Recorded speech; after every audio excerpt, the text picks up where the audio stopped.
Hello. Oh, my cat just woke up.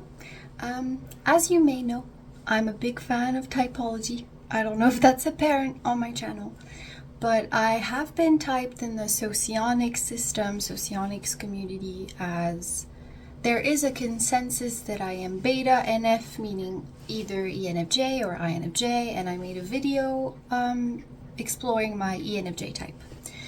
But the thing is, I've also been typed differently in different systems.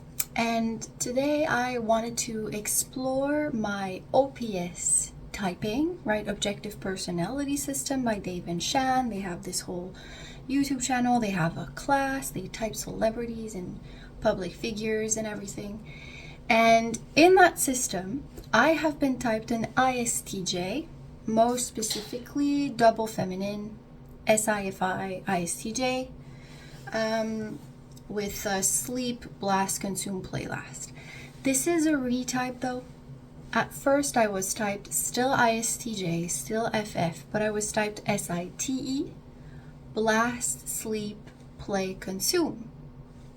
I don't know if that makes any sense to you, but if it does, well, you're a nerd, just like me.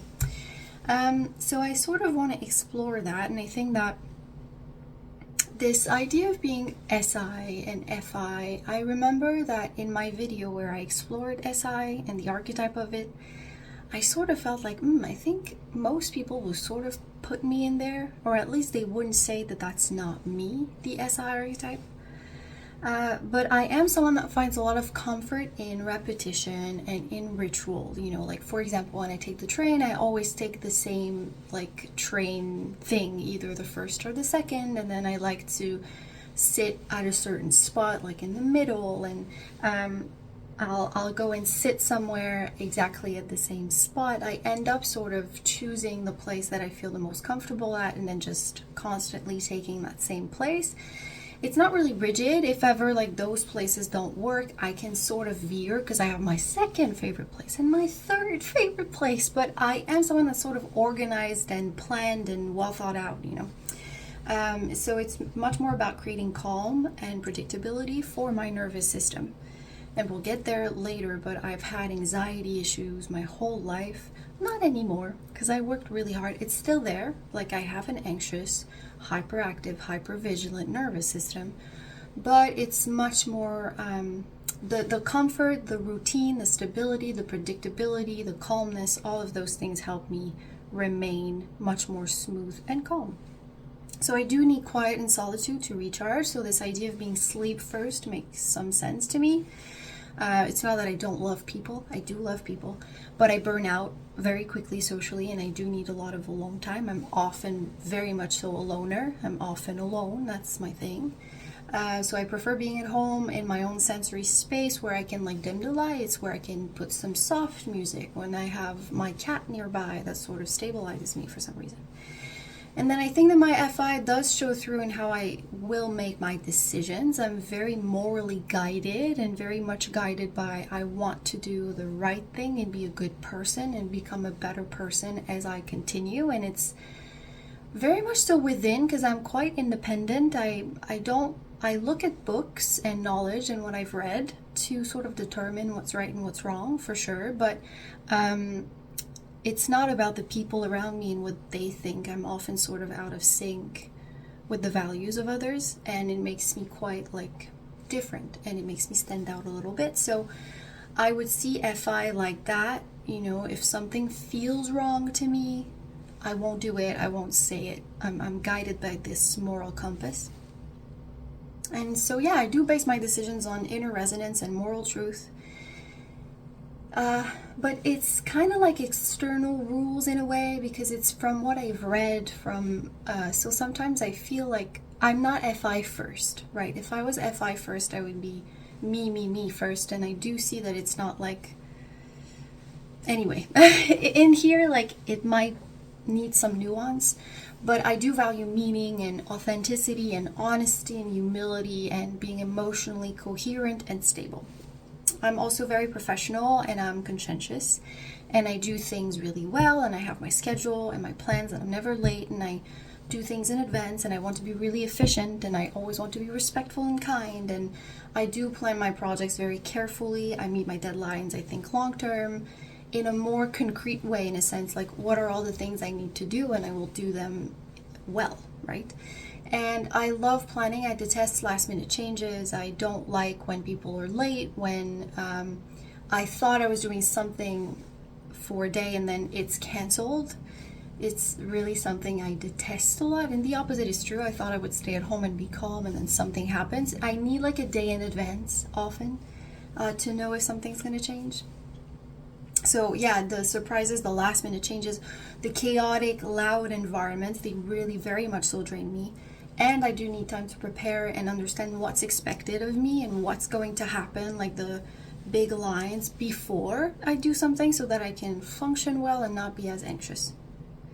So I think it's going to be a 2-part video because I think I'm gonna talk for forever, because there are different parts to the typing, but I just wanted to do this little quick. These are things that are me, and I think that make sense, that are understood by this typing of ISTJ Si-Fi. So if you go to SI, or Introverted Sensing, right, I do rely on structure and rituals and routines. I have the same agenda. Like, I always buy this agenda every year. I'll change the color, but it's the same because it's my favorite. And I'll write down what I have to do in it, right?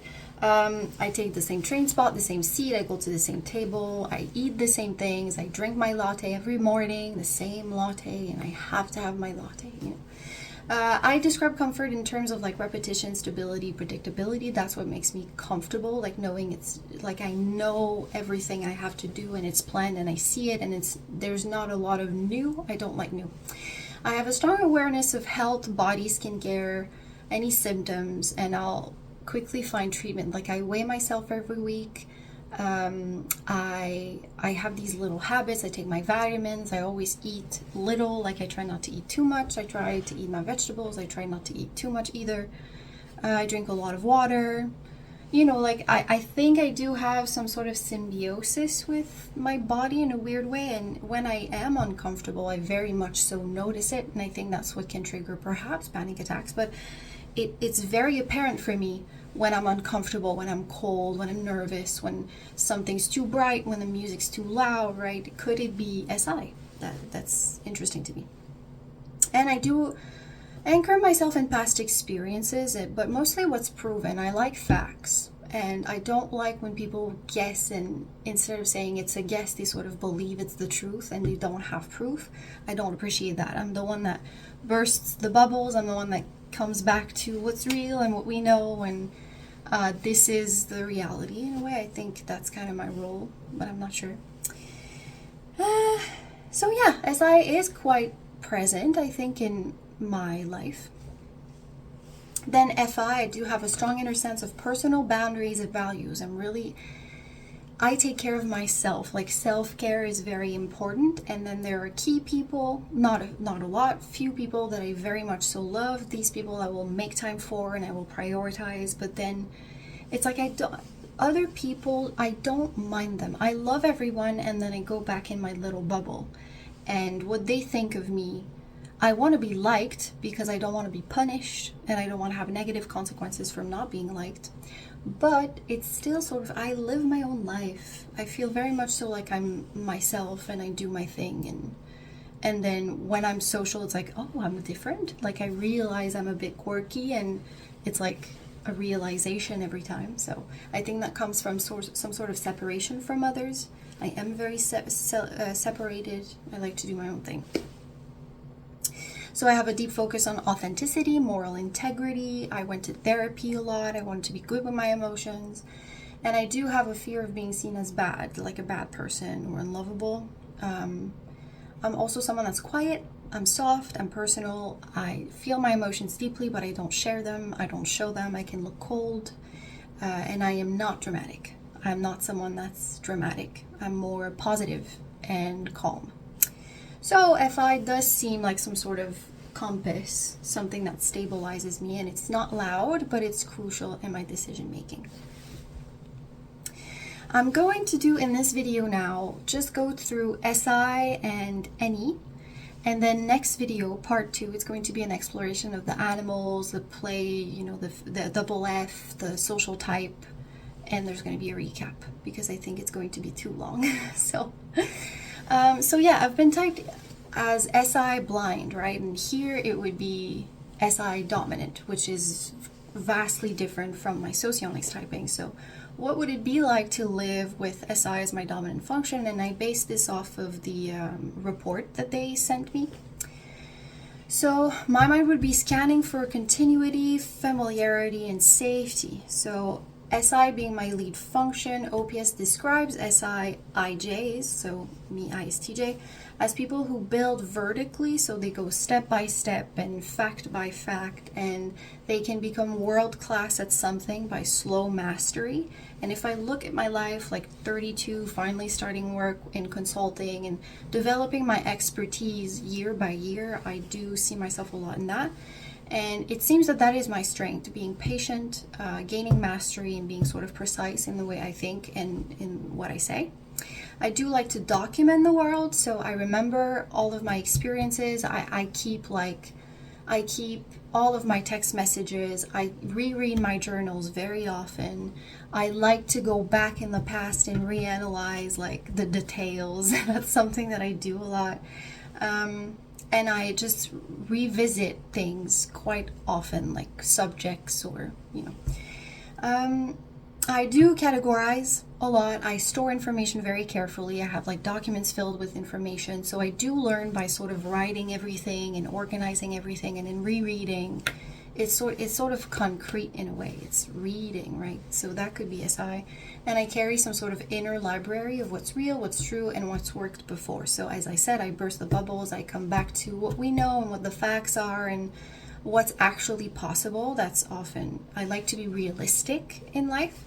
And I like to know the facts, and I like to remind people the facts, even if sometimes it's uncomfortable for them or for me even. But it is my role. I like for things to make sense quite a lot. And I have very good memory. So for little facts, that's something that like I can impress people by, like little trivias and shit like that. I remember things and I know things I didn't even know I knew. So that could be quite SI, storing all that information. SI is conservative in nature in a psychological way because it protects what it has known. So it creates consistency. I wouldn't say I'm conservative that much, but I'm certainly not the opposite of conservative. Like I'm not someone that rebels or anything. But I am very much so drawn to order and systems and repetition and knowing and understanding. And that's how I calm my senses and I reduce my anxiety. SI also gives a deep respect for reality, what's tangible, tested, and true. And so that makes me very cautious and patient and prepared. And I'm slow, and it's fine if it's slow, and it'll take time, and that's fine. And I do things step by step, and I am patient doing that. Even though sometimes I can be quite impatient, right? I can also be quite impatient in the short term of like wanting to get things done, which is more TE, I do believe, but we're going to explore other types too. And so, yes, I need stable routines, my meals, my latte, my quiet space. I dislike overstimulation. I plan everything. I see calm and control. And so that's very SI. The shadow of SI, though, is that it comes with fear, right? This any in the unconscious is kind of like a Joker type unconscious in a way, like the clown with all its surprises that are, you don't want them. So when that dominates too much, when SI is too dominating, it makes me cling to like what's familiar. I do the same things all the time, and when something's new, like I can integrate it and I like it, I think I have an open-mindedness. When I say this, I'm going to say that, I often think like my CPT type that I will explore soon, which is T and E, is actually my real type. But that this Si-Fi is here, but developed. It's something I developed in time because I like the TE structure. We're all going to see that further down. But it still says something about me here, which I find interesting. But I do like the new. It's just not that often. Anyway, so what happens is that I can overplan and overthink and sometimes confuse safety with stagnation. and when life feels unpredictable, I can want even more control. But I think I try and control by being really peaceful and letting go and being calm. And so I try to make everything like perfect and clean and exact. So SI types, they often have intrusive what if thoughts when chaos appears. So OPS links that to demon any, producing intrusive, catastrophic possibilities. For example, I have a really hard time leaving my house because I always fear my cat's gonna die. And so I have to triple check like that I closed all the doors and all the windows, and that that there's no candles open, that the oven is closed, that there's nothing that my cat could like step on. And every time I leave, I have those thoughts, which is ridiculous. Nothing ever happened, but my brain just creates these wonderful scenarios. And I don't drive places. There are places that I don't drive to. Like my father lives quite far away, and I can't drive there on my own because I have to pass through Montreal, and it stresses me out so much. And it's like in any sort of, it's going to be chaotic. I will not know where to go. There are so many like roads and anyway, so many ways to get lost. For some reason, for my brain, it is absolutely terrifying. So I don't do it. I think that could make sense with like any being, not at the top, being there, right? But like third or fourth. I think it makes sense in that way. And there's also a paradox where I can be very hyper organized in one area but chaotic in others, right? So that SI desire for control can't be applied to everything. They did say that having SI as a savior was one of the hardest functions to have, because SI's organization of real tangible things, and there's no end to the real and tangible, and organizing it takes, right? It's a real thing you have to organize. So apparently it's a hard savior to have. And so yeah, let's go more to the demon function of NE. NE wants to explore possibilities, right? And jump into the unknown and connect abstract ideas and say like, what if? But when it's unconscious or lower or less developed, it can then turn more negative and scary, right? And since it's not my zone of comfort, I think I love exploring in a safe environment. So again, I think like having SI second and NE third to me would make more sense than SI first and NE fourth, but we're gonna continue doing that. But yeah, the chaos and the new and the hey, let's do this at the last minute, and I just want control. It's not that bad, but it doesn't make me very comfortable, those things. And when NE can take over, it can spiral into too many options too, which I do not enjoy. But what if I choose the wrong career? What if my type is something else? This is something like constantly every day. NE is like, but what if you're not? What if that's not your type?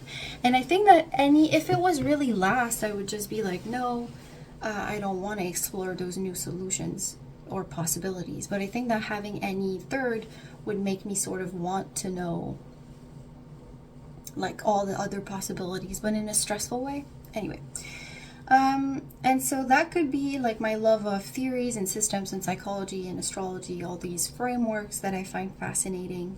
But at the same time, it can be scary because of the chaos it brings and the possibilities it brings. So there you go. That was part 1. It was quite long. Can't I make it shorter? Anyway, I'll finish this here and I'll do part 2 soon, to see like, all right, how much does this type represent me and my life and who I am in this world, and just like what it can teach me. I like the exploration, and we'll see in a while what could be my real type. So anyway, thank you for watching. I hope this was enlightening, and we'll talk soon. Bye.